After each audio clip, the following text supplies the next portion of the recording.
Bonjour et bienvenue à notre balado spécial.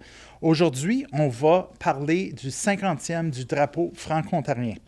On va explorer un aspect fondamental de notre histoire collective, le rôle du drapeau dans les luttes pour l'accès aux services en français, que ce soit en santé, en éducation ou dans nos institutions. Comment ce drapeau est-il devenu un symbole de ralliement, d'espoir et de revendication? Pour cet épisode spécial, nous avons deux grandes personnalités de la communauté franco-ontarienne. Il s'agit de Trévoch Cousineau et Denis Vaillancourt.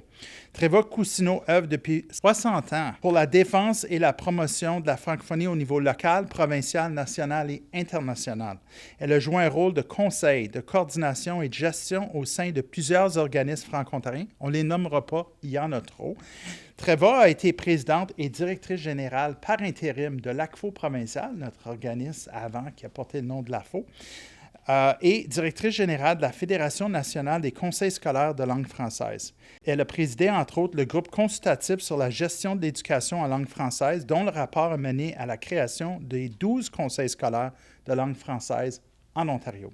Un parc à Orléans porte désormais son nom afin d'honorer son immense contribution à la communauté. Une femme remarquable, distinguée à de multiples reprises pour son engagement et son leadership, nous retiendrons que cette année, elle a reçu la médaille du couronnement du roi Charles III, une reconnaissance bien méritée pour une vie consacrée à la francophonie ontarienne. Bonjour Trévoch. Bonjour Peter.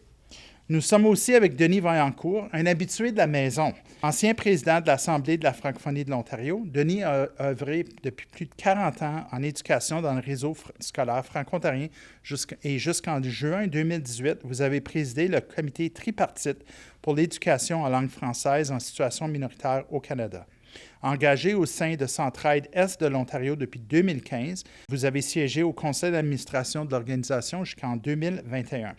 Vous y restez engagé à titre de membre du Conseil consultatif régional pour les comtés unis de Prescott et Russell. Et bien sûr, vous étiez président de l'AFO de 2010 à 2016. C'est la personne qui m'a embauché, on va le dire. Denis, est-ce que le rôle de président de l'AFO te manque? Oui. La réponse courte, oui, parce que c'est une belle expérience et surtout le fait de voyager partout dans la province et voir les nombreux efforts des Franco-ontariens, jeunes et moins jeunes, pour garder la langue, pour se donner une vie en français, pour se donner des services, pour s'amuser. Ça a été une découverte que j'ai appréciée. Et tellement que j'avais dit à mes amis de Thunder Bay, puis tu vas t'en rappeler, Peter, s'il y a une fête francophone à Ottawa, puis il y en a une à Thunder Bay, j'irai toujours à Thunder Bay premier. Parce que faire une fête en français dans un milieu extrêmement minoritaire, c'est un tour de force et il faut encourager ces gens-là. Ça n'enlève rien aux gens d'Ottawa et de l'Est ontarien, mais il reste pas moins que dans bien des coins de la province, c'est des gros efforts pour s'affranchir comme francophone et ça mérite d'être encouragé. Et du temps que j'étais président, tu te rappelleras, Peter, tu me disais, as-tu des budgets? J'ai dit, budget ou pas budget, je veux aller à Thunder Bay ou je veux aller à Sarnia ou je veux aller à Welland. Parce que quand on fait quelque chose en français dans ces milieux-là, on a travaillé fort. C'est pas parce qu'on travaille moins fort dans l'Est, mais la concentration est plus grande. C'est un petit peu plus facile, dirait-on. Okay. Ça, c'est une réponse de président, parce qu'il n'a pas vraiment répondu à la question de si ça lui manquait être président de l'AFO, mais ça, c'est correct. Ça montre qu'il a bien ça fait manque, les choses. Peter, oui, ça manque de travailler avec le DG okay. que j'ai embauché. Merci beaucoup, Denis. Trévoch, un parc à ton nom à Orléans, c'était une surprise ou c'est quel honneur?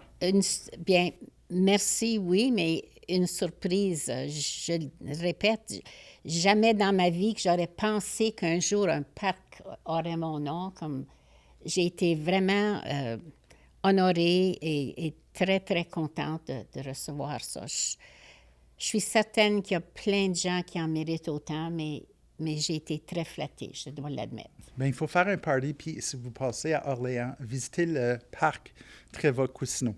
On va parler un peu de l'historique du drapeau franco-ontarien. Moi, je suis né en 1968. Le drapeau a été créé en 1975. So, je vais aller dans vos mémoires pour que vous puissiez nous parler comment que c'était dans les années 70 puis l'arrivée du drapeau. Comment c'était avant?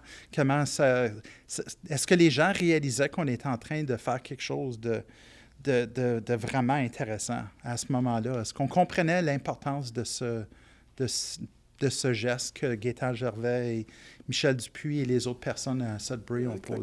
Quand je repense à ça, puis quand je lisais les notes que vous nous avez ou les questions que vous avez circulées, j'avais de la difficulté à me rappeler. C'est une fonction de l'âge, des fois. Mais ce qui m'est venu à l'idée ce matin en revoyant, dans les années 70, moi, j'étais directeur d'école à Alexandria. C'était la période où on revendiquait soit des cours en français ou un programme français au secondaire. Puis dans ces années-là, on est allé, on a eu une démonstration à l'école La Citadelle à Cornwall, tous les enseignants, lors d'un congé pédagogique, je ne sais pas à ce moment-là. En tout cas, on s'est rendu autour de l'école La Citadelle, autour du conseil scolaire, excusez, qui était le conseil scolaire anglophone de Glengarry, Stormont, Dundas. Et puis, on revendiquait des cours en français, on revendiquait la création de l'école La Citadelle, et on se rassemblait. À ce moment-là, il y avait le drapeau commençait à prendre une place, puis on voyait un peu des échantillons, des modèles dans le groupe. C'était pas la même portée qu'aujourd'hui, mais c'était un début et c'était un ralliement. Ça nous permettait de se rallier autour d'un symbole. Pour moi, ça a commencé là. Pour toi, Tréva, c'est quoi ta mémoire de moi, ça? Je me souviens même pas qu'on avait un drapeau avant, mais j'ai lu en quelque part qu'il y avait une espèce de drapeau qui ressemblait au drapeau du Québec, mais au lieu des fleurs de lys, c'était des roses. En tout cas, quelqu'un m'a dit ça, mais je m'en souviens pas. Je me souviens, par exemple, quand le drapeau a été hissé, et évidemment, moi, j'étais à Timmins dans le temps, ça a vraiment fait fureur, ça a réveillé les francophones, et dès le début, ça a créé un ralliement des gens, une nouvelle reconnaissance qu'on a notre place en Ontario, puis qu'on a notre drapeau. Maintenant, on a notre symbole qui nous rallie tous ensemble. Pour moi, ça a créé... les gens ont reconnu encore plus qu'on a vraiment notre place en Ontario, puis qu'on devrait continuer à combattre pour nos droits, puis défendre nos droits acquis. Mais le terrain dans lequel les Franco-Ontariens vivaient, sur lequel on vivait, était très différent de celui d'aujourd'hui. Oui, on avait l'hôpital Montfort, mais on n'avait pas de conseil scolaire francophone. On n'avait pas de collège francophone à ce moment-là. On n'avait pas d'université francophone. Denis, veux-tu nous parler un peu de... C'était très différent parce que c'était très différent, évidemment. On avait nos écoles élémentaires, par contre. Puis nos écoles élémentaires françaises catholiques, puis quelques écoles publiques françaises dans la région d'Ottawa, puis dans l'ouest, dans la région de Penetang, par exemple. Puis le drapeau, à ce moment-là, il était, comme je te dis, dans la revendication de la citadelle, on l'a vu un peu. Moi, ce qui me revient, c'est quand même plus tard, quand on pense à notre région, ça a pris de l'ampleur, surtout l'année qu'on a déclaré le drapeau comme symbole officiel, parce que Jean-Marc Lalonde est de notre coin. Et ça a comme réveillé davantage la francophonie. Mais avant ça, à nos écoles, on ne flottait pas d'un mot d'école, mais on voyait le drapeau dans nos écoles un peu partout. C'était un symbole, pas nécessairement rassembleur, mais ça l'évoquait une certaine fierté dans les écoles. Mais tu as raison, c'est une période où d'abord, dans les années début 70, on avait fait une première amalgamation de conseils.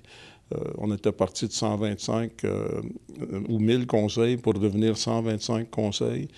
Et là, bien, les francophones se retrouvaient principalement dans les conseils catholiques. Alors, ça, c'est début 70. Alors là, c'est là que les revendications ont commencé pour le secondaire français, pour des cours en français. Ça a commencé par des cours en français. Ensuite, il y a eu des classes complètes. Et avec les rapports dont Tréva a travaillé sur des commissions, ça nous a donné les fameux conseils consultatifs pour le secondaire. Ça nous a donné la gestion partielle, les comités, comment est-ce qu'on les appelait? Les comités des services, pas des services en français. CCLF. Les CCLF. En tout cas, ça nous donnait une gestion partielle au secondaire, puis ça créait des sections françaises dans les conseils catholiques et les conseils publics. Alors, et là, le drapeau commençait à apparaître. Était-il un vrai symbole, un point de ralliement? Peut-être pas encore. Je pense que ça vient avec la reconnaissance officielle que Jean-Marc Lalonde a piloté en chambre à ce moment-là. Okay. Puis toi, Tréva, tu étais impliqué à l'ACFO provincial. Je pense que c'est 2 ans après le premier lever de drapeau que l'ACFO provincial reconnaît le drapeau officiellement comme symbole de la francophonie ontarienne.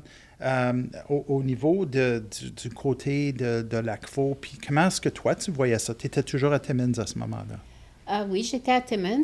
Bien, moi, comme je dis, j'ai vu une progression, mais dans le nord de l'Ontario, je pense que ça a un effet plus fort dans le nord que dans le sud. Tu sais, on a moins de services et tout ce qu'on veut dire. Denis parle des conseils scolaires. Le conseil scolaire de Timmins, nous étions en majorité des francophones. On avait, je pense, 4 écoles de langue anglaise. Les autres étaient toutes des écoles françaises. Mais tout se passait en anglais au conseil scolaire parce qu'on avait 1 ou 2 membres anglophones. Puis, le drapeau, quand le drapeau est sorti, les gens ont commencé, je pense, à reconnaître qu'il y a une communauté parce que ça nous a conscientisé plus au fait que maintenant, on a un drapeau, et c'est vrai, il n'était pas officiel ni rien, là, c'était juste... mais ça a donné un renouveau d'énergie aux gens pour se conscientiser qu'ils étaient francophones et qu'ils ont des droits. Quand on retourne, les débuts, surtout, moi j'ai vu ça de l'œil d'un enseignant, on associait souvent le fleur de lys pour les francophones, mais à cette époque-là, le fleur de lys, on pensait plus Québec qu'Ontario. Quand on a vu le drapeau avec le tri ontarien, ça a tout de suite donné une autre connotation au symbole et c'était plus rassembleur. C'était comme un détachement d'un symbole québécois qui était le lys et que c'est devenu un symbole avec le tri et le vert et le blanc, un symbole vraiment ontarien. Et tantôt, je parlais des conseils. Le mot me revient, c'était à l'époque, fin 70, le drapeau vient en 75, mais début des années 80, on obtient les sections de langue française dans les conseils. Donc, une gouvernance partielle, pas sur les taxes, par exemple, mais sur les écoles. On pouvait bâtir des écoles pour les francophones et embaucher le personnel. C'était à mi-chemin. Et à ce moment-là, on commençait à voir le drapeau comme symbole un peu rassembleur. Pour les gens qui écoutent, vous allez vous rappeler qu'à la fin des années 60, il y a eu des États généraux sur la francophonie canadienne. Le Québec s'est donné une identité et a créé cette ouverture pour que les Franco-ontariennes deviennent des Franco-ontariens et que les Acadiens, les Franco-manitobains, les Franco-albertaines soient un peu laissés à eux-mêmes. Ça, c'est sans doute un des éléments qui a aidé à provoquer cette évolution dans la francophonie ontarienne. C'est quoi les moments clés pour vous qui illustrent l'usage dans le drapeau, dans les luttes? Moi, je me rappelle de la bataille pour Montfort, mais il y en a eu certainement avant où le drapeau a figuré comme un des symboles importants pour rallier la francophonie ontarienne. Je pense que peut-être moins connu ou peut-être moins conscient pour l'Est ontarien. Mais moi, en éducation, quand on a levé le drapeau franco-ontarien sur l'école de Penetang, l'école illégale à l'époque, mais le drapeau est allé sur ça. Ça, c'est devenu un symbole fort. Le drapeau flotte toujours sur cet édifice-là, au 63 rue Main à Penetang-Bouchie. Tu connais ça un peu? Je connais un peu le coin puis l'édifice. Tréva, les jeunes, comment ils ont réagi à ces mobilisations? On les a vus, ils ont été fortement impliqués dans la région de Penetang-Bouchie, mais il y en a eu d'autres mobilisations à travers la province. Bien, comme tu mentionnes, Penetang, c'était fort. Là. Moi, je me souviens, j'étais là quand les jeunes ont manifesté dans les rues, tout ça. Mais ça a pris du temps, je pense, parce qu'après Penetang, je ne me souviens pas s'il y avait eu une autre grosse démonstration, là, manifestation plutôt. c'est vrai que Montfort, ça a été très, très fort. Et depuis Montfort, on le voit souvent. Regarde, quand ils sont allés à Québec pour voyons, c'était quelle activité qu'il y avait à Québec? Le 400e? Le- Pendant le 400e de oui, l'Ontario puis les français en francophones, 1615. nos drapeaux étaient là. Puis maintenant, on le voit partout. Comme c'est vrai que c'est à Queen's Park, puis c'est beau que c'est à Queen's Park, puis ça flotte à notre hôtel de ville, mais on le voit partout, le drapeau. Puis chaque fois qu'il y a un rassemblement, le drapeau est là. On dirait que c'est devenu un point de ralliement. Je ne sais pas si c'est la bonne expression, mais la minute qu'on voit le drapeau, on sait que c'est les francophones, puis les gens se réunissent, puis sont fiers de le porter, sont fiers de l'afficher. C'est dans nos écoles, c'est... Il y a un autre endroit, Peter, qu'on t'a pas oublié, mais en s'écoutant, là, ça me revient. Quand on parle de la mobilisation en 1975, on parle d'étudiants de l'Université de Sudbury, Michel Dupuis, avec le professeur Gervais. Mais en même temps, l'Ontario faisait des camps de leadership dans toutes sortes de matières. OK. Puis un de ces camps de leadership-là est devenu le camp de leadership de la FESFO. Camp Couchiching. À Couchiching. Alors, Ouais. parce que les camps de leadership, c'est le ministère de l'Éducation qui avait commencé ça. C'était à Couchiching, il y avait de la musique, il y avait les arts, les sports. Mais à un moment donné, avec l'avènement de programmes français ou de cours en français et la naissance de la FESFO, la Fédération des jeunes étudiants, on a eu les cours de leadership. Alors, dans nos écoles et programmes de langue française, tu as eu à chaque année une centaine de jeunes qui allaient au leadership Couchiching pour les francophones. Et là, le drapeau a pris son sens pour ces jeunes-là. Et c'est pour ça que dans des revendications subséquentes, si tu voulais soulever les jeunes autour de quelque chose, le drapeau devenait un élément coagulant qui rassemblait les gens puis qui amenait à la mobilisation. Je suis fier de dire que je suis allé à Couchiching, je pense que c'était en 86, 80... autour de 85-86. Intéressant, ces choses-là. On n'a pas parlé de la lutte à Sturgeon non plus. Il y a eu la lutte à Sturgeon Falls pour l'école secondaire. Ces luttes-là ont été intéressantes. Aujourd'hui, quel rôle pensez-vous que le drapeau joue dans les institutions éducatives francophones? Parce qu'on le voit, il y a un drapeau en avant de chaque école. Bien, c'est clair qu'en éducation, c'est devenu un sine qua non. C'est un symbole de la communauté francophone. Dans nos écoles, que ce soit l'école du village, dans l'école française de ville, le drapeau franco-ontarien figure dans l'école. Il y a même certains endroits où on a mis un monument de la francophonie avec le grand drapeau, mais c'est un incontournable pour les écoles de langue française d'avoir le drapeau affiché. Et ça fait partie on en parlait avant qu'on commence, de la fameuse politique d'aménagement linguistique. C'est devenu un élément de l'entourage francophone.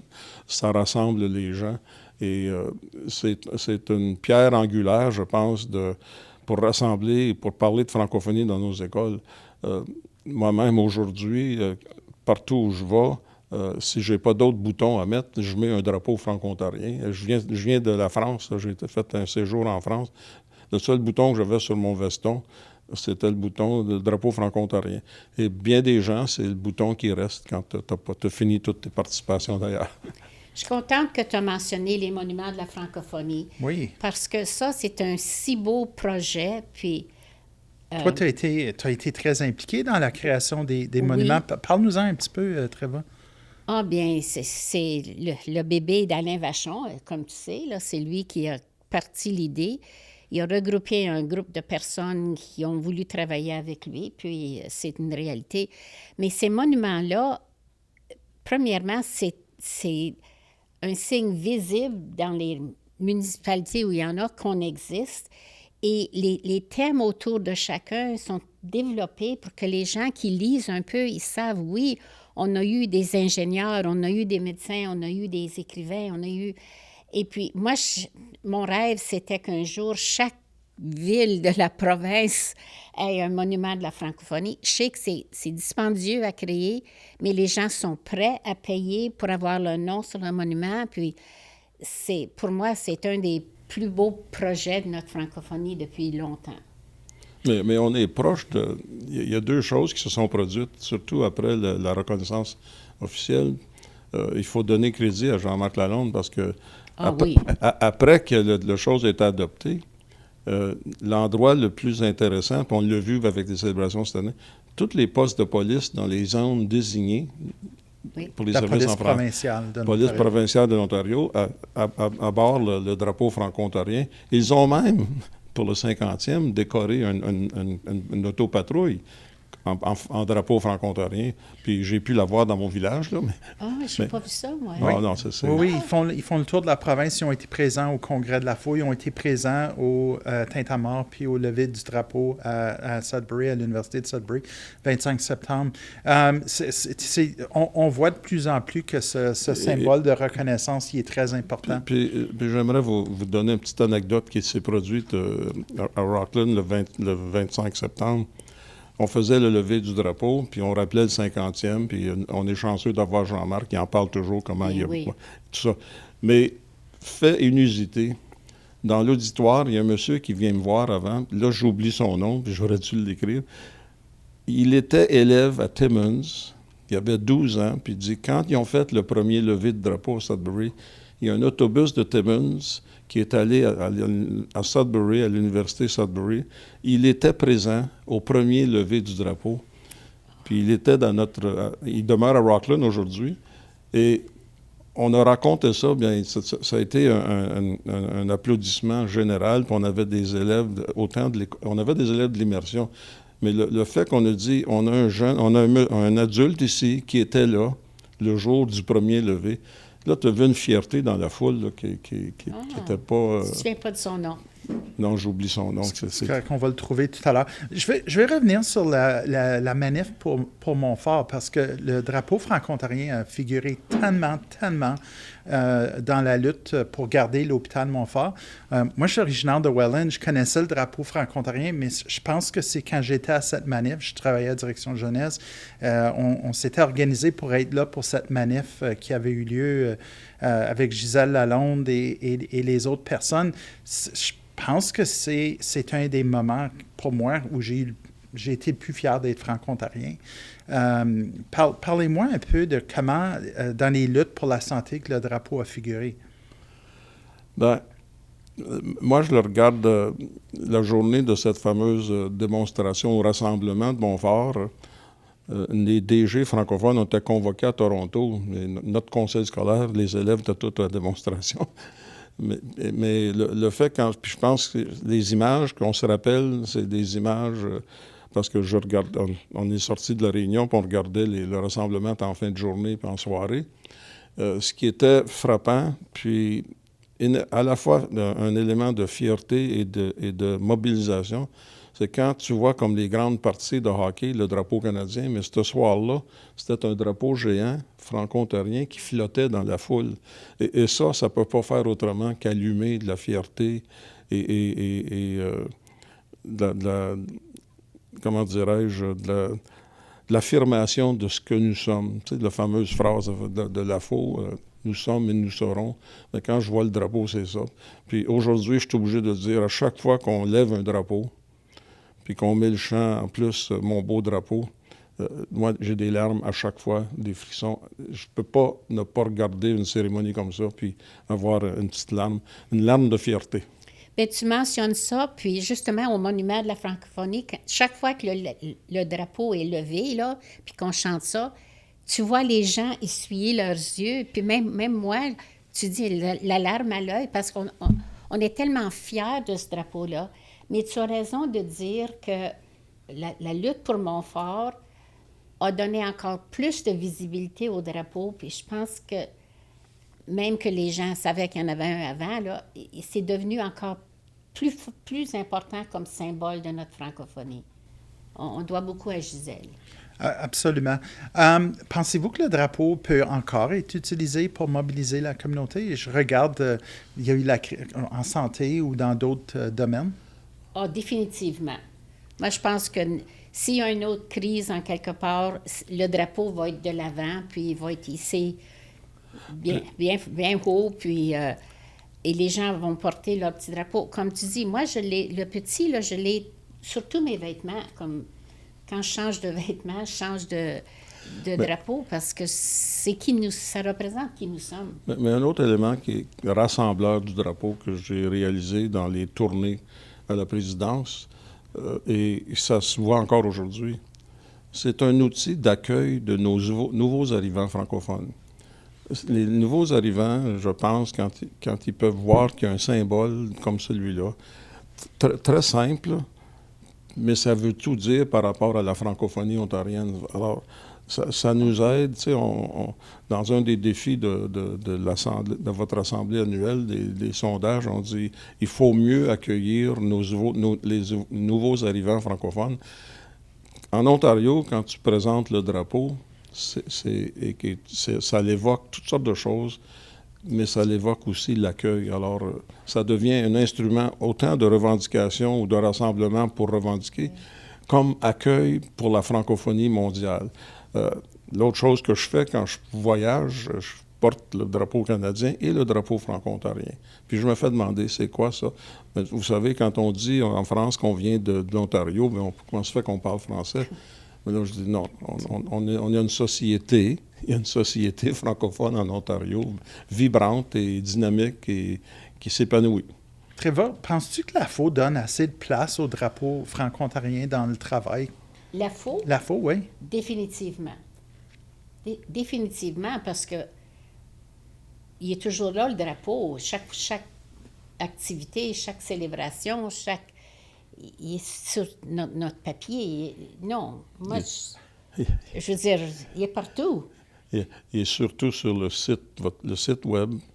Il est toujours là. Les couleurs du drapeau sont toujours là. Alors, je pense que Puis c'est de valeur qui est parti d'ici, là, mais c'était pas de votre faute à vous autres, mais parce qu'il était tellement beau, le monument qui était ici. Puis là, vous avez un super beau drapeau canadien, je félicite, mais j'aurais donc aimé que le drapeau reste. Je pense qu'il y a plusieurs gens qui travaillent dans l'édifice qui ont le même sentiment. Ce monument-là va déménager au centre Jules Léger. Oui. Donc, c'est un monument avec la vente de l'édifice qui est en déménagement.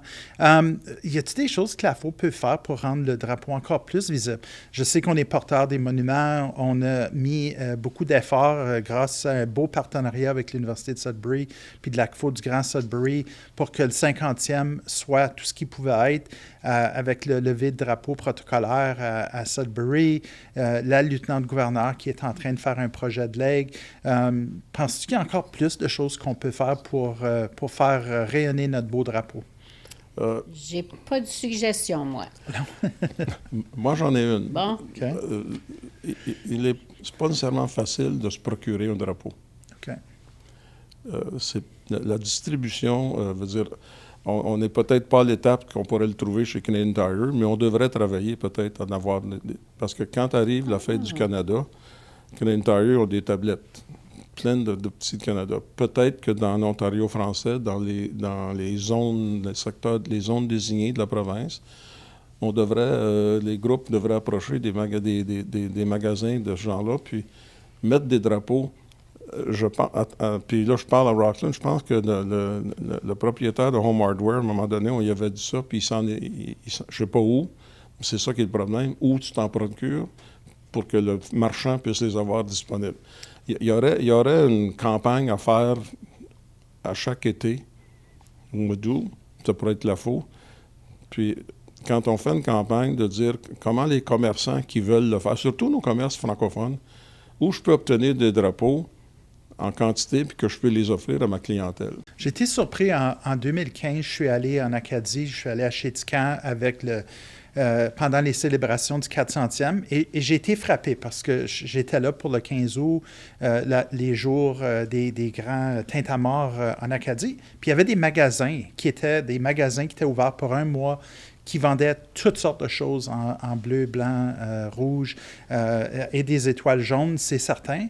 Et un peu comme tu suggères, Denis, une chance de peut-être au mois de septembre, ça nous prendrait des magasins où on pourrait acheter des choses franco-ontariennes, des produits. C'était vraiment intéressant. Puis c'est vraiment quelque chose, les tintamarres C'est une bonne acadiens. idée, ça. Oui, Ça pourrait être... Je suis déjà allée à un tintamarre. Puis c'est quelque chose qu'on essaie d'amener en Ontario français. C'est peut-être, Peter, des trousses, je dirais, parce que nos associations, nos regroupements francophones à travers la province sont très dynamiques. Quand il y a une grosse activité, si la FO ou quelqu'un pourrait dire, on va vous t'envoyer une caisse ou une trousse, là-dedans, il y a du matériel drapeau franco-ontarien. On t'envoie et on prend le stock, tu vends ce que tu peux, puis tu nous retournes. Tu sais, il y aurait des... Oui, il y aurait des façons. Une boutique portative. Oui, les Dollarama vendent des choses pour la Saint-Patrice. Oui. On pourrait certainement faire quelque chose de similaire pour le drapeau franco-ontarien. On arrive à la fin de notre balado. Je vous demanderais peut-être, c'est quoi votre rêve pour le drapeau franco-ontarien dans les 50 prochaines années? De le voir hisser encore plus souvent, encore plus haut. Moi, mon rêve, c'est plus d'un monument de la francophonie, parce que je trouve que dans un centre où il y a des francophones, ça devient un lieu de ralliement puis une fierté pour la... C'est ça que j'aimerais voir. Notre président, Fabien Hébert, a dit dans son discours du 50e que quand le drapeau franco-ontarien flotte quelque part, ça veut dire qu'on est là. Puis ça, j'ai trouvé que c'était vraiment un beau moment dans son discours. Puis toi, Denis, ton rêve pour les 50 prochaines années? Premièrement, de continuer dans là où les francophones sont présents. S'il n'y a pas de monument, d'aller voir l'hôtel de ville pour que le drapeau soit hissé. Au minimum pour le mois de septembre. Et si on peut, à l'année longue, parce qu'il y a une communauté présente. La deuxième chose, c'est peut-être d'encourager davantage les franco-ontariens, parce que on parle de la proportion de francophones en Ontario, elle baisse annuellement. C'est pas parce que la population francophone baisse, c'est que la majorité augmente plus vite que notre... Oui.